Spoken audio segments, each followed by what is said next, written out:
Fala galera, sejam todos muito bem-vindos a este vídeo aí. Sou o professor Silvio Bononi, professor de informática para concursos, e nesse vídeo a gente vai falar sobre questões da banca VUNESP. Então vou resolver com vocês uma bateria de questões aqui da banca VUNESP, questões só de nível superior sobre alguns assuntos específicos, como e-mail, o Writer do LibreOffice, Calc do LibreOffice e também, né, a parte de segurança da informação, tá bom? Então vamos lá então para a nossa bateria de questões, bora lá! Primeira questão nossa aqui, tá? A questão nossa diz ali, ó, no LibreOffice Writer, né? Os ícones a seguir representam respectivamente os recursos de formatação de fonte denominados. Essa é uma banca, só um detalhe aqui, tá? Falar para vocês que a banca VUNESP, ela traz, no caso aqui, ela tem uma quantidade de questões muito grande para Word e para Excel, mas para o Writer e para Calc as questões são poucas, tá? Então assim, eu peguei assim, o que tem de mais relevante, mais recente dessa banca para que a gente possa resolver aqui, são questões de nível superior. Vamos lá.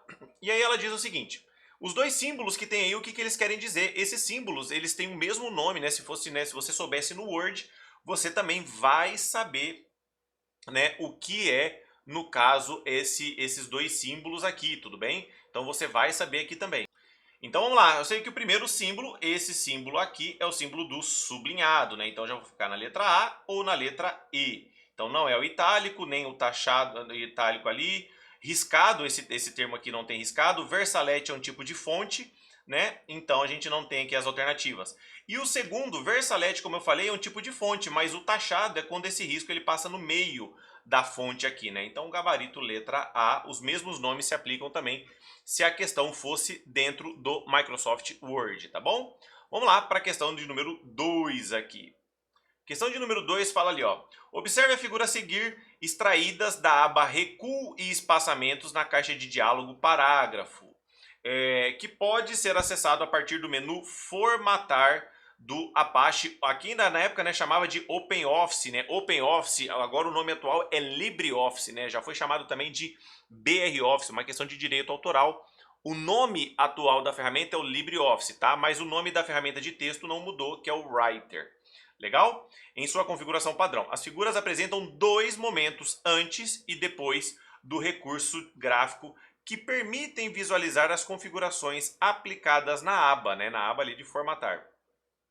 Então vamos lá, dar uma olhada os dois recursos. Aí ele diz ali, ó, assinale, deixa eu diminuir um pouquinho aqui para você poder ver, assinale a alternativa que contém os nomes das opções de configuração aplicada entre dois momentos da figura.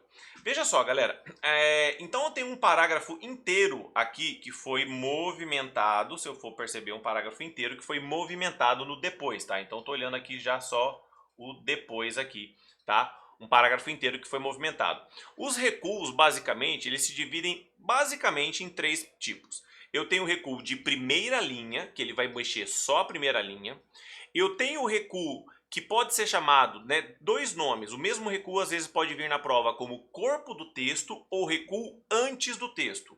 E o outro recuo, que é o recuo do lado da direita, né, que seria esse recuo aqui que não foi aplicado nada, esse recuo ele pode ser chamado de recuo da direita ou recuo depois do texto. Percebe? Então eu já vejo aqui que o segundo, eu sei que o recuo depois do texto ou da direita não foi aplicado nada, tá? Esse recuo aqui. Na verdade, o texto só foi... Se tivesse aplicado um recuo depois do texto, ele iria comprimir o lado da direita ali. Não foi o que aconteceu. Ele avançou todo o lado da esquerda ali do texto. Então, o primeiro ponto que eu posso avaliar, né, é que... Um primeiro ponto que eu posso avaliar aqui, que a gente pode ver, por exemplo, é que não foi aplicado o recuo depois do texto. Isso não tem, tá? O recuo da direita não foi aplicado, então não é letra A. Recuo antes do texto ele fala e recuo de primeira linha. Mas veja, não é só recuo que foi aplicado. Se eu analisar aqui o espaçamento entre linhas que era antes e o espaçamento que era depois, eu sei que eu tenho um maior espaçamento de linhas e na letra B não foi falado sobre isso. Ó, espaçamento, letra C, espaçamento de linhas de 1,5 e recuo depois do texto.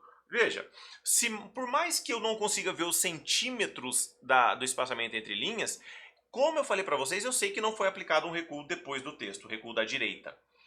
Recuo de primeira linha foi aplicado e espaçamento entre linhas? Não foi só recuo de primeira linha, no caso, né? Não foi, na verdade, uma parte do texto, foi recuo do corpo do texto. Então agora, ó, espaçamento de linhas de 1,5 e recuo antes do texto em 5 centímetros, que é um recuo bem maior. Beleza, aqui sim, ó. Foi aplicado espaçamento entre linhas e recuo antes do texto, ou ainda chamado de recuo da esquerda, tá bom? Esse tipo de questão sobre recuos é uma característica da banca VUNESP, tá? Isso aí já tem outras questões, por exemplo, sobre o Word também, que falam sobre essa questão de régua e recuos. Então é um assunto que você tem que ter atenção para essa banca, porque ela gosta desse assunto de falar sobre régua e tudo mais, tá bom? Então fique atenta aí. Vamos lá para a questão de número 3. Considere a seguinte planilha. E aí, veja, só voltando aqui na questão da régua, pessoal, né? Só para finalizar, quando você tem a régua dentro do Word lá, você tem aqui, né, a régua, você vai ter... Ah, tá, deixa eu colocar aqui para vocês verem. Deixa eu fazer aqui embaixo, vai ficar melhor. Olha lá. Então, dentro do Word, basicamente, vou até desenhar aqui, ó. Vocês têm a régua lá dentro do Word, tá bom? Dentro dessa régua, vocês vão ver que tem uma parte que ela é mais, né, marcado aqui, e tem uma parte que é cinza aqui. Essa parte cinza aqui a gente chama de margem, tudo bem? Que é onde não está o texto. E aí você vai ver lá que os recuos, os desenhos, né, os botõezinhos do recuo, vai ter lá tipo uma ampulheta, no caso aqui, esse é o desenho que vai ter aqui, e vai ter, no caso, o recuo aqui da direita, que é o depois do texto desse lado aqui, tudo bem? Então, ele mexeu nesses botões aqui da régua, tá? Nesses botões que é o recuo aqui, antes do texto ou recuo da esquerda, tá bom? Então só para você para orientar lá, até para você, se possível, aí fazer o teste dentro da ferramenta do Writer ou do Word também vai dar certo. Vamos lá para a questão de número 3. Considere a seguinte planilha editada no Calc, tá bom? Então vamos lá. Então eu tenho aqui, por exemplo, ele falando da função maior. A função maior no Calc, ela funciona igual dentro do Excel. Qual que é a estrutura da função, por exemplo, maior? Eu vou ter igual, maior, eu vou ter intervalo, ponto e vírgula, posição. Ou seja, nesse caso aqui, esse número 3 aqui, ele quer dizer o terceiro maior número dentro do intervalo. Então, no intervalo de A1 até C4, que é esse intervalo aqui, ele quer saber qual é o terceiro maior valor. Mas, para você saber qual é o terceiro, eu tenho que descobrir quem é o primeiro, quem é o segundo, aí eu vou saber a minha resposta, que é o terceiro maior valor. Então vamos lá, nesse intervalo, qual é o primeiro maior número? Ah, Silvio, o primeiro maior número é o 9. Muito bem, o 9 é o primeiro maior número. Qual é o segundo maior número? Ah, Silvio, o segundo maior número depois do 9 aí é o 8. E aí eu vou te falar, né, uma dica. Se tivesse outro número 9 aqui, ele seria o segundo maior número, porque cada repetido conta uma casa. Então, nesse caso, a gente não tem números repetidos, né? Por exemplo, deixa eu ver aqui, 1, 2, 3... Não, o 5 é repetido, né? Então, cada 5 ocupa uma posição. Mas como a gente está começando do primeiro maior número, o primeiro é o 9. Tem outro 9? Não tem. Então qual que é o próximo? O 8. O 8 é o segundo maior número. Tem algum outro 8? Porque se tivesse um outro número 8, ele seria a minha resposta. Que ele seria o terceiro maior número. Percebe? Mas como eu não tenho, o próximo número é o 7. Então o 7 é minha resposta. Ele é o terceiro maior número. Se a questão pedisse o quarto maior valor aqui, a resposta também seria o 7. Porque entenda o seguinte, a função maior, ela não quer saber em qual célula que está o 7. Ela quer saber qual é o terceiro maior número. Ah, o terceiro é o 7. Tanto faz se é o 7 de baixo, o 7 de cima, não importa, é o 7. É esse que você tem que procurar na sua resposta. Então o gabarito nosso aqui vai ser a letra B, tá? Sem sombra de dúvidas, a letra B. Tudo bem? Então veja que, né, o número que está depois do intervalo é a posição, é como um ranking, né? Eu estou querendo saber qual é o terceiro lugar. Tá? O terceiro lugar aí, no caso, é o 7, que é a minha resposta, que eu marquei aqui. Tudo bem? Se ele pedisse o quarto maior número, resposta ainda seria, né, o 7 ocuparia a quarta posição também. O outro 7, né? Cada um ocupa uma. Cada um ocupa uma. Tá? Então, se essa questão caísse, por exemplo, para o Excel, a mesma forma de resolver. Tá? Existe também a função menor. Você faria o processo inverso. Se fosse a função menor, você faria o processo inverso. Começaria lá para o número, né, o terceiro menor número. A resposta seria 3, né? 3 seria a resposta, porque eu começaria do menor, segundo, e iria subindo daí. Tá bom? Beleza? Vamos lá agora aqui, mais uma função. Aqui, ó. Se pegar aqui a questão 4, a questão 4 ele diz ali, né? Vou até dar para tampar aqui. A questão 4 é de novo ali uma planilha. Assinale a alternativa que contém o resultado na célula A4. A célula A4 é essa célula aqui, ó. Ele quer saber, né, com essa fórmula aqui, qual é o resultado que a gente vai ter, ó. Agora a gente tem a função, a gente tem 3 funções na verdade. Eu tenho a média, maior e menor. Então a gente tem que resolver. Agora entenda, a última função que eu vou resolver nesse caso é a média aritmética, porque média é a média aritmética.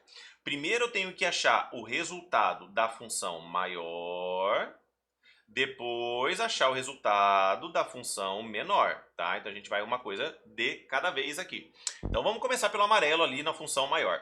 Ele quer o segundo maior número no intervalo de A1 até C3. Então dentro desse intervalo, ele quer o segundo maior valor. Bom, o primeiro maior número é o 9 e o segundo maior número é o 8. Então aqui é 8, ponto e vírgula. Dentro do mesmo intervalo, agora ele quer o segundo menor valor. O primeiro menor valor é o 1. Não tem outro 1, então o segundo menor número é o 2. Então aqui é 2. Então agora sim eu vou fazer a média aritmética de 8 e 2. O que a média aritmética faz? Ela soma os valores e divide o total da soma pela quantidade de números que foram somados. Então eu estou somando 8 e 2, essa soma aqui vai dar 10 dividido por 2. Por que dividido por 2? Porque eu estou somando dois números, o 8 e o 10. 10 dividido por 2, 5. Então, resposta letra C. Tá? Então, mesma coisa que eu falei da questão anterior. Se essa questão, né, caiu para o Calc, se essa questão aqui, né, veja que ele está falando a questão para o Calc, né? Se essa questão caísse para o Excel, seria a mesma forma de resolver a questão. E veja que em uma questão ele me pediu 3 funções em uma questão. Média aritmética, tá? Não confunda a média, que é a média aritmética, com MED, que é mediana, né? Então, média aritmética, maior e menor, tá? Então, né? A banca pediu aí bem tranquilo, só para resolver as questões, tá? Espero que tenha ficado clara essa questão do maior. Silvio, mas não tem uma função que chama máximo e mínimo? Tem, só que, veja, na função maior e menor, né, no caso, eu sempre vou ter esse número aqui que vai indicar a posição. A segundo maior, primeiro maior, terceiro, enfim, qualquer um. Então vai indicar. Na função máximo e mínimo, não. Ele só quer saber qual é o maior número e ponto. Eu não coloco qual posição. As posições você escolhe, só pode ter nas funções, né? Ou melhor, as posições só vão estar presentes, né? Esse campo aqui da posição, que vai ser a posição, vai estar presente nas funções maior e menor. Vamos lá, mais uma de Calc então. Questão número 5, mais uma de Calc, né? Falando do Calc aqui, em sua configuração padrão, para a gente resolver esse probleminha aí. Vamos lá, observe o arquivo a seguir. Bem tranquilo esse aqui.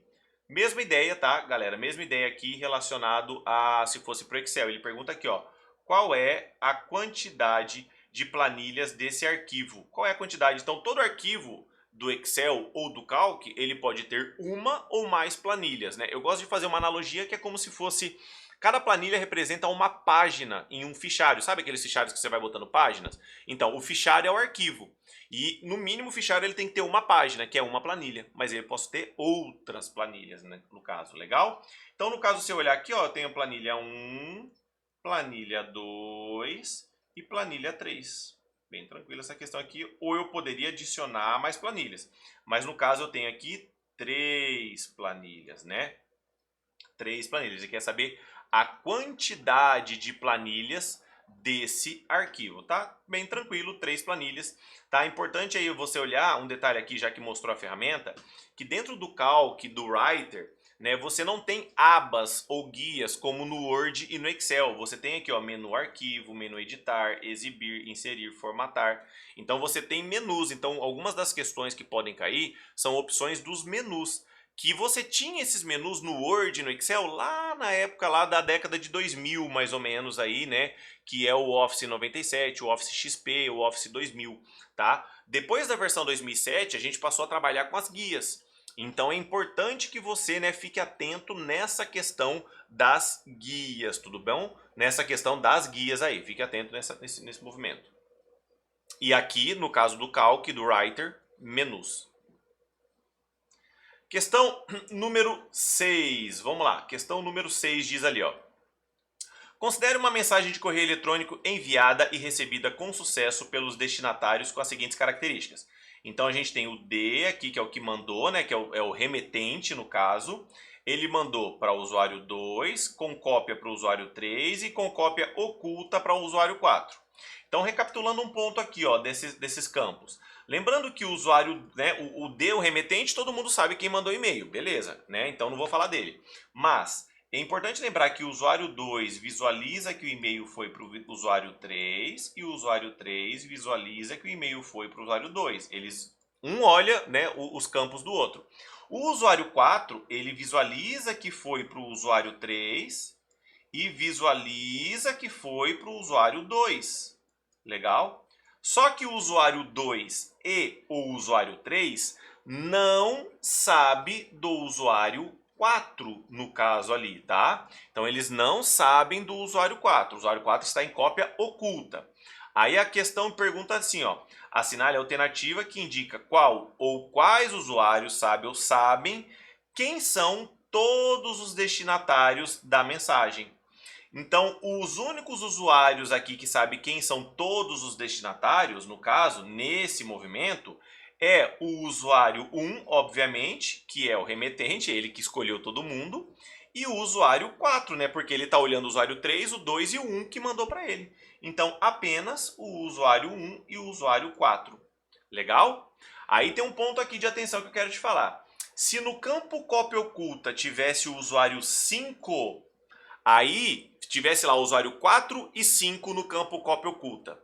Um não saberia do outro. Os endereços de e-mails, né, que estão no campo cópia oculta, um não sabe do outro. Então, se tivesse o 4 e o 5 no cópia oculta, o 4 não saberia do 5 e o 5 não saberia do 4. Mas eles olhariam todos o resto, mas um não saberia do outro, tá? Então, se eu vou mandar um e-mail, por exemplo, para todos os meus alunos, eu vou mandar um e-mail com cópia oculta, né? Cópia oculta, porque daí um não fica sabendo do outro. Vamos lá para a questão agora número 7. Questão número 7. Um usuário de correio eletrônico preparou uma mensagem e anexou um arquivo docx, né, do Word, docx, né, criptografado com uma senha. Muito bom, criptografado com uma senha. Aí ele diz: para que o destinatário da mensagem possa abrir e examinar o conteúdo do arquivo, ele deve... Vamos olhar aqui o que ele deve fazer então. Letra A. Baixar o arquivo recebido e obter a senha para abri-lo por meio do envio de uma mensagem para um site centralizado da Microsoft. Nada a ver, né? Mandar mensagem no site da Microsoft. Às vezes vai que o cara usa Linux, né? Então nada a ver. Apesar que ele está falando... correio eletrônico, nem falou aqui, ó. Nada a ver. Baixar, letra B. Baixar e salvar o arquivo recebido em uma pasta especial do computador e enviar mensagem ao remetente da mensagem para liberar. Não faz sentido, né? Eu tenho que baixar numa pasta e ficar mandando mensagem pro cara para liberar o arquivo, né? Se ele já me mandou. Letra C. Baixar o arquivo recebido, abri-lo com o Microsoft Word, digitar a senha desse arquivo que deve ter sido previamente combinada com o remetente da mensagem. Tá aqui, ó, gabarito letra C. Se o cara mandou para mim com uma senha, né, ele já tem a gente combinado qual é a senha para eu poder abrir o arquivo, para que se alguém pegar essa mensagem de arquivo e não souber a senha que nós combinamos, não vai ler o conteúdo, tá? Porque dentro de um documento do Word ou Excel a gente sabe que a gente pode colocar senhas nesses documentos.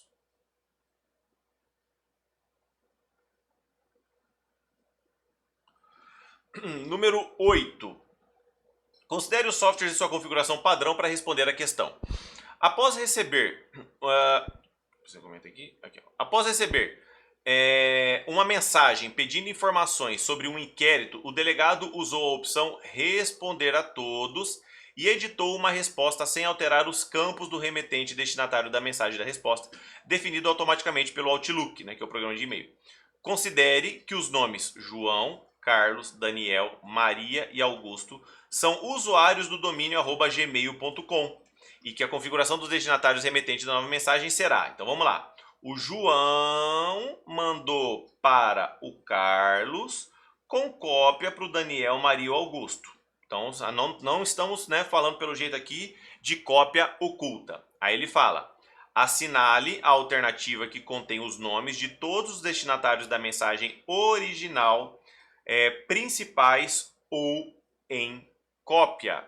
Então veja, ele falou, ó, o João, então ele fala assim, ó, assinale a alternativa que contém os nomes de todos os destinatários da mensagem original, né? Então a questão caiu aqui, acho que foi mais para confundir, porque ele falou que, ele usou aqui, ó, o delegado usou responder a todos, no caso, né? Ele usou aqui, editou, sem editar os campos, tá certo. Então vamos lá. Quem fala o nome do delegado após receber uma mensagem de inquérito, o delegado usou, responder todos, editou, responde aqui. Considere que os nomes são usuários do Gmail com a configuração. Assinale, não, ele não fala aqui.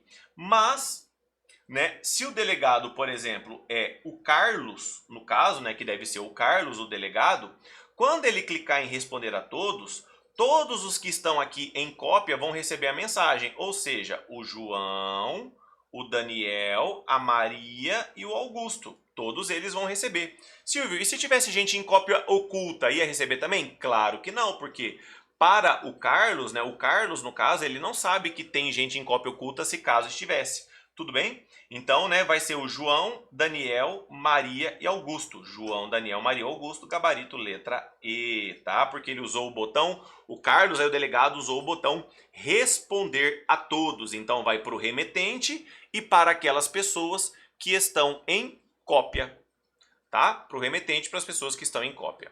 Vamos lá para o próximo agora, questão número 9. Questão número 9 fala ali, ó, assinale a alternativa,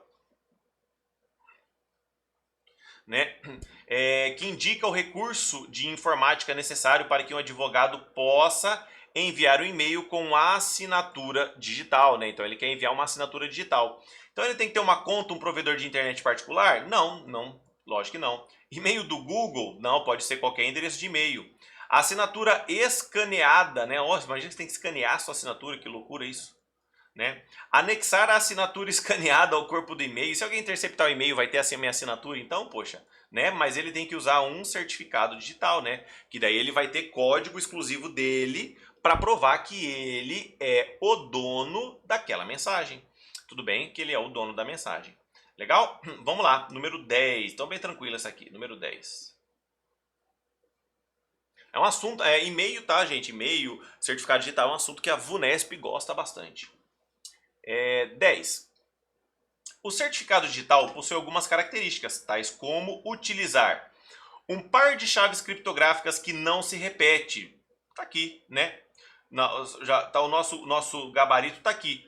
A letra B fala: uma chave pública que serve para criptografar dados que atestam a identidade sobre a pessoa ou empresa. Na verdade, é a chave privada que vai atestar os dados da pessoa, né? A chave única e exclusiva. Uma chave pública que só é conhecida por quem está autorizado. Na verdade, só quem é conhecido e está autorizado é a chave privada, no caso, tá? Uma chave privada que só serve para decodificar o que foi criptografado usando a chave pública junto dela. Na verdade, o processo aqui, na verdade, ele é separado, né? É criado, durante o certificado, é criado as duas chaves, tá? Onde uma chave vai, se eu estou falando do certificado digital para, por exemplo, mandar uma mensagem, tudo bem? Eu vou, esse processo que ele fala aqui, ó, decodificar, não, a chave privada vai codificar a mensagem, tá? Codificar a mensagem. E letra E, uma chave privada que é compartilhada com quem precisa decodificar. Não, a chave privada é sempre de uso e exclusivo do dono. O que é compartilhado no processo de criptografia, lembrem, é a chave pública. A chave pública que é compartilhada. A chave privada não pode ser compartilhada. É o código único e exclusivo seu que vai atestar a sua identidade. Em alguns sites, número 11, o governo é exigido que o usuário possua um para poder navegar e transferir arquivos, sobretudo quando se tratam de dados financeiros que requerem uma troca segura de informação entre duas partes. Assinale a alternativa que preenche corretamente a lacuna. Veja, ele está falando sobre transferir arquivos e que fala dados financeiros, mas uma troca segura. Se é uma troca segura, não vai ser o protocolo HTTP. A gente já vai tirar ele aqui. Dispositivo de pendrive, armazenamento, o que tem a ver? Nenhum a ver, nada a ver com o negócio, né? Um navegador Linux, por exemplo, né, algum navegador, pode ser o Firefox, o Opera, tal. Navegador Windows, não mais o certificado digital. Se a gente está falando de segurança, certificado digital que vai atestar aí a segurança da informação, tá bom? Vamos lá para a questão 12.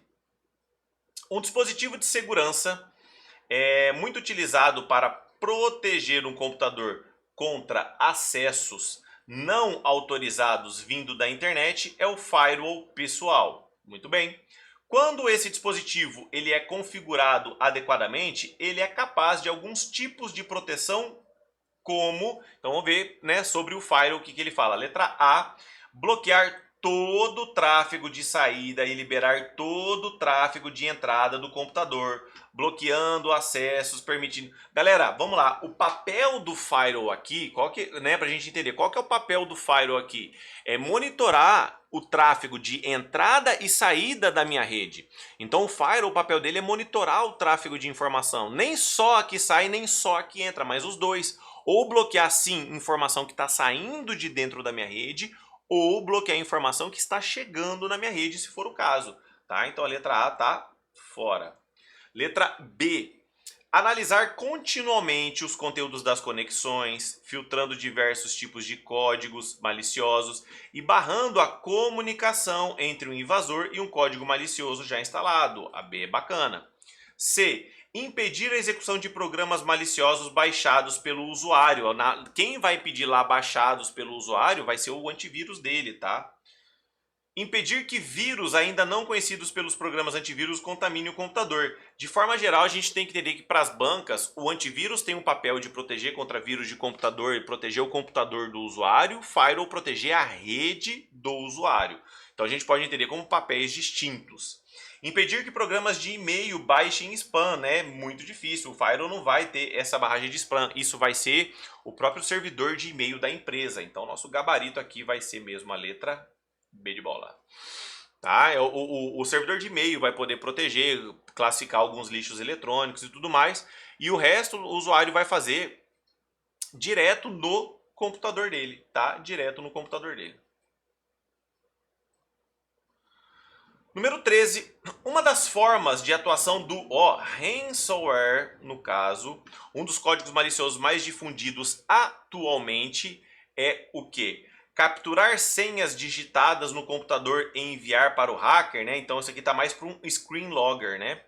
Criptografar os dados do disco rígido e solicitar pagamento de resgate. Está aqui o nosso gabarito, falou de ransomware. Ransomware, ele vai criptografar os dados do usuário, ele vai tornar os dados do usuário inacessível, no caso, e pedir pagamento de resgate para ter os dados de volta. Então aqui, né, aqui bem tranquilo. Cópias de mensagens de e-mail utilizando seus contatos, está muito mais para e-mail, né, letra C, e-mail spoofing. Instalar diversos arquivos de imagem para lotar o disco rígido algum tipo de worm. Mostrar uma mensagem de propaganda no navegador da internet, tá mais para um adware aí, né? Isso tudo aqui, essas informações, galera, lembrando que estão na cartilha de segurança para a internet. Por isso a importância, sempre reforço aqui nas nossas aulas, de você ler a cartilha de segurança para a internet. 14. Um usuário utiliza um serviço de webmail em sua configuração original. Mensagens podem ser enviadas e recebidas. Letra A partir do computador adequadamente configurado sem a necessidade de estar conectado à internet? Não, né? Para enviar e receber as mensagens, eu preciso estar conectado à internet. B. A partir de um computador adequadamente configurado desde que conectado à internet? Legal. C. Apesar apenas do seu computador pessoal desde conectado, apenas do meu computador eu posso mandar e-mails? Não, eu posso mandar de um computador que esteja configurado, qualquer computador. Apenas do seu computador pessoal sem necessidade da internet? Piorou.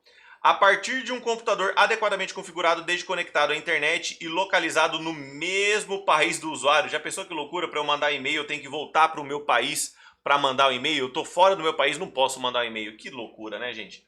Então, gabarito letra B, né? B de bola aí, né? Assunto de e-mail, assunto recorrente da banca Vunesp aí pra gente. Vamos lá, questão número 15. Fala ali, ó. Um psicólogo, por meio do Outlook, em sua configuração padrão, deseja enviar um laudo anexado a uma mensagem de correio eletrônico para dois destinatários. Ambos os destinatários devem ter ciência de que o anexo foi enviado para os dois. Se o primeiro destinatário for adicionado no campo para, o segundo destinatário pode estar no campo. Então, se o primeiro está no campo para, o segundo não vai estar no campo D, porque D é do destinatário, né? No campo anexo também não, e no campo assunto também não. Então, fechou. Galera, aqui é o seguinte, ambos os destinatários devem ter ciência de que o anexo foi enviado para os dois, né? Aqui, só que ambos os destinatários devem ter ciência de que o anexo foi enviado para os dois. Se o primeiro destinatário for adicionado no campo para, o segundo pode estar no campo. Cara, eu falo ainda que essa questão, né, poderia ter sido uma dupla resposta. Por quê? Porque o segundo destinatário poderia ter sido colocado no campo. Tá. Ele fala que os dois devem ter ciência que foi enviado para os dois, né? Então tem que saber que também foi enviado para outro cara. Não, então tá certo. Então não pode ser no campo cópia oculta. Por quê? O destinatário 2 vai estar aqui. Aí ele vai ver que eu também, por exemplo, A e B tá no campo para ali. Então, ó, ele também recebeu o anexo, eu também recebi. Então tá tranquilo, todo mundo recebeu o anexo. Então, beleza, é isso que ele quis dizer na questão. Então tá certo ali. Eu que tava interpretando errado. Por isso aí eu tomar cuidado aí, né? Querer entrar com recurso com uma questão, mas a questão de interpretação, tá? Então os dois têm que saber que todo mundo recebeu. Então o destinatário mandou para o para e outro no campo com cópia. Muita gente me pergunta até, né, essa questão, fala, Silvio, se tem o campo para que eu uso o campo com cópia, né? Se os dois vão ter o mesmo efeito no final das contas. Entenda o seguinte, normalmente numa empresa, o campo para é para quem eu estou destinando a mensagem, para que eu quero falar. O campo com cópia você usa normalmente para quem tem que ter ciência. Eu gosto muito de fazer uma analogia, né, uma brincadeira assim, que é a mãe, né, tem dois filhos, dois irmãos. Um aprontou, fez um negócio e aprontou, o outro não. Mas ela vai chamar os dois para conversar e vai falar da bronca no filho que aprontou. O outro está em cópia, né, ali para ter ciência ali também, falar, pô, se eu fizer isso também eu vou me dar mal. Entendeu? Mas é para um com cópia o que está só ouvindo ali, mas a bronca não foi para ele. Então, para você, né, não esquecer mais o para e com cópia. E o cópia oculta, Silvio? O cópia oculta é que tem um terceiro irmão escondido lá, olhando lá os dois tomar bronca, atrás deles, e só a mãe tá olhando eles. Mas os dois que estão tomando não tá olhando ele lá, tá entendendo? Né? É uma forma também de você pensar. Vamos lá, questão 16. Questão 16.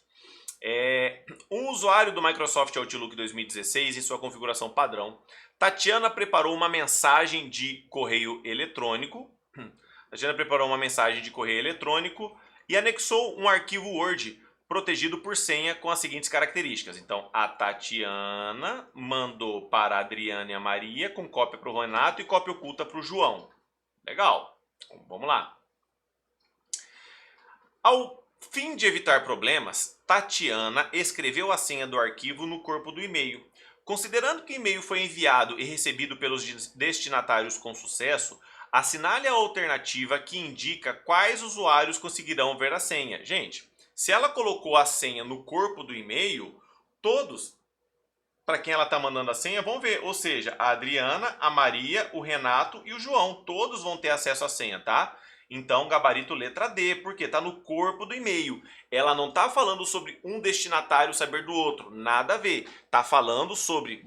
Porque assim, coloquei os e-mails nos campos lá, nos devidos campos. O que está no corpo, todo mundo que eu estou mandando e-mail vai ver a mensagem igualzinho do que está no corpo do e-mail. Se eu coloquei a senha lá, todo mundo vai ver. Vamos lá, questão 17. Questão 17. Vamos lá, colocar aqui para vocês poderem ver melhor. 17 diz ali, ó. Paulo preparou uma mensagem de correio eletrônico usando o Outlook 2010 em sua configuração original com as características. Então, tá aqui, ó, remetente, né? O Paulo mandou lá para o Hidalgo, para a Bruna, para a Isabela, para o Rogério, o assunto e um anexo, né? Arquivo docx, um arquivo do Word como anexo aqui. Muito bem. E aí ele está perguntando o seguinte. Isabela, ó, Isabela tá aqui, ó. Isabela tá no concop aqui, ó. Isabela respondeu, depois de algum tempo, a opção responder a todos, destacando no corpo do e-mail alterações que precisam ser feitas na ata. Assinale a alternativa que indica corretamente quais usuários receberão, no caso, a mensagem, né? A mensagem com a atualização do assunto, né? Galera, agora sim, ó, veja só. Nesse caso aqui, tá? Nesse caso aqui, a Isabela, ela sabe, né? Ela sabe que, obviamente, que o Paulo mandou a mensagem, que foi para o Hidalgo, que foi para a Bruna e que ela recebeu. Só que a Isabela não sabe, por exemplo, que o Rogério recebeu essa mensagem também. Ou seja, a Isabela não tem acesso ao endereço do Rogério. Automaticamente quer dizer o seguinte, se eu responder a todos, né, se a Isabela, no caso, responder a todos, o Rogério não vai receber esse e-mail. Por quê? Para a Isabela, o Rogério não existe. Então ele sai da conversa ali. Agora a mensagem vai para o Paulo? Vai para o Paulo. Vai para o Hidalgo? Para o Hidalgo. Para a Bruna? Também. Então, a mensagem vai para o Paulo, para o Hidalgo e para a Bruna apenas. Gabarito letra B, tá? Ah, Silvio, e se o Rogério respondesse a todos, em vez da Isabela, o Rogério? Aí sim, galera, o Rogério, ele tem acesso ao endereço do Paulo, do Hidalgo, da Bruna e da Isabela. Se o Rogério respondesse a todos, né, todo mundo veria que o Rogério saberia daí que o Rogério estava na conversa oculto, mas ele responderia para todas as pessoas a mensagem, ele conseguiria. Por quê? Porque ele tem acesso a todos os e-mails, né? Agora a Isabela, como ela não tem acesso ao Rogério, né, e outras pessoas que estiverem em cópia oculta, então essas pessoas não recebem o e-mail do responder a todos, tá bom? Elas não recebem. Então, letra B aí, o nosso gabarito. Vamos lá, acabando aqui nossa reta final. Vamos lá para 18. Utilizando o Microsoft Outlook 2010 em sua configuração original, um usuário começou a redigir uma mensagem de correio eletrônico, mas precisou interromper a preparação para não perder o que já havia sido feito. Legal? O usuário decidiu gravar a mensagem. Assinale a alternativa que indica a pasta que essa mensagem foi gravada para que possa ser aberta novamente, concluída para o envio. É muito legal essas questões das pastas que a galera se confunde. A caixa de entrada são os e-mails que eu estou recebendo. Eu já recebi aqui. Legal? Pendentes não tem essa pasta pendentes, né? A não sei que você crie lá uma pasta pessoal pendentes. Itens enviados é quando o e-mail já foi enviado. Caixa de saída é quando o e-mail está no processo de envio, ele está sendo carregado para enviar. Até teve uma questão uma vez que falou, ó, se o e-mail estiver na caixa de saída, quantos e-mails foram enviados? Nenhum, porque se ele ainda está na caixa de saída, ele ainda não saiu para ser enviado, tá?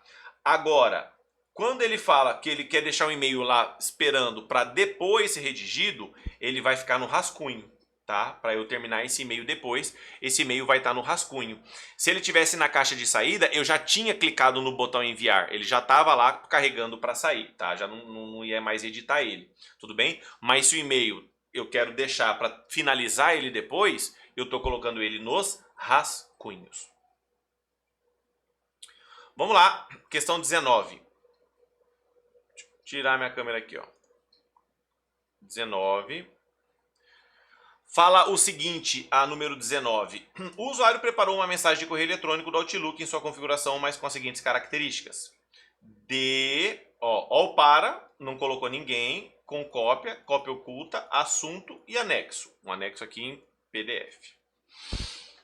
O remetente clicou no botão enviar, mas a mensagem permaneceu na pasta caixa de saída. Ó, a gente acabou de falar que eu nem lembrava que era essa questão aqui, ó. Isso aconteceu por quê? O campo para estava em branco? Não, eu simplesmente escolhi não colocar nenhum endereço no campo para. O destinatário Fábio, prefeitura, está preenchido em 2 campos ao mesmo tempo? Não tem problema. O endereço estando certo, posso colocar ele em 2 campos, nada a ver.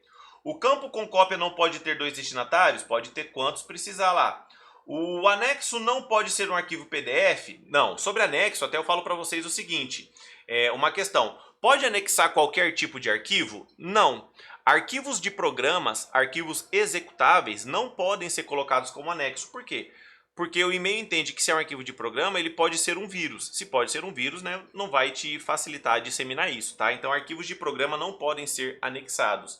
Ah, Silvio, mas e o tamanho, né, do arquivo? O tamanho, gente, ele vai depender de cada e-mail. Tem servidores de e-mail que vão aceitar receber arquivos de anexo de um determinado tamanho, no máximo. Se for maior que aquilo, o e-mail vai voltar. A pessoa não recebe o e-mail. Tudo bem? Até para anexo e tudo mais. Então, até uma questão, por exemplo, você quer mandar um arquivo muito grande, né? Isso eu vi numa questão de prova também. Você quer mandar um arquivo muito grande. Você quer mandar um arquivo muito grande, qual que seria a melhor forma? Colocar o arquivo na nuvem, por exemplo, um Google Drive, gerar um link e mandar esse link por e-mail. Legal, tipo um arquivo de um vídeo, um filme, por exemplo. Né? Melhor forma, põe o arquivo na nuvem, gera um link compartilhável, põe o endereço do link no corpo do e-mail e mando para a pessoa. Pronto. O computador não estava conectado na internet. Se eu clicar, tem como eu redigir um e-mail sem estar na internet? Tem. Quando você clicar em enviar, todos os e-mails vão para a caixa de saída. A partir do momento que eu chegar num local e me conectar na internet, tudo aquilo que está na caixa de saída vai começar a ser enviado, né? Então, dá para redigir um e-mail sem estar conectado à internet. Não vai acontecer o processo de envio do e-mail, o processo de enviar mesmo o e-mail de fato, só quando eu estiver conectado na internet. Tudo bem? Última questão nossa aqui, fala sobre o Sistema de Detecção de Intrusão, o IDS, né? A gente tem aqui o IDS, mas a gente tem também um outro sistema, né, de proteção, que é o IPS, galera, tá? Tem o IDS e o IPS. Então, basicamente, o que vai mudar entre eles ali? O IDS e IPS são sistemas de detecção de intrusão, como fala ali, né, de detecção e proteção. O IDS é vamos dizer, é o pincher, né? Sabe o pincher que late? Alguns mordem, né? Mas esse, no caso, mais é aquele cachorro que faz muito barulho, mas ele assim, ó, tá entrando alguém em casa, mas ele não vai atacar o cara. Ele só vai ficar latindo para você tomar uma atitude. Você pode continuar dormindo e deixar a pessoa roubar a sua casa, ou você tem que levantar e tomar uma ação. Esse é o IDS. O IPS, que é um sistema de proteção, no caso de intruso, ele vai detectar um processo de acesso não autorizado e vai bloquear aquela pessoa. Então é aquele cachorro que vai latir e vai morder. Entendeu? Quem está invadindo a minha casa. Esse é o IPS. Mas o IDS não. Ele vai aqui, ó, ele vai monitorar a ocorrência de ameaças em potencial e gerar alertas de segurança. Então, se eu tiver com um sistema de IDS, Silvio, na minha empresa, e ele detectar uma ação de um hacker, por exemplo, né? Ele vai monitorar, ele vai me avisar? Vai. E se o cara continuar invadindo? Ele vai continuar invadindo e o IDS não vai tomar nenhuma ação. Mas o sistema de IPS, ele toma uma ação ativa, tá bom? Lembra que o IPS é o cachorro que morde. O IDS é só aquele que faz barulho, mas não avança na pessoa, tá bom? Não avança na pessoa. Beleza? Com isso a gente finaliza, tá? Nosso bloco aqui da VUNESP com assuntos bem específicos da banca. Tentei pegar o que teve de mais recente aí da banca, de assuntos aí mais relevantes, né? Para isso que eu queria trabalhar com vocês. Beleza? Né? Qualquer coisa, manda, deixa sua dúvida aí nos comentários que a gente vai respondendo. Legal? Obrigado por aqui e até o próximo vídeo.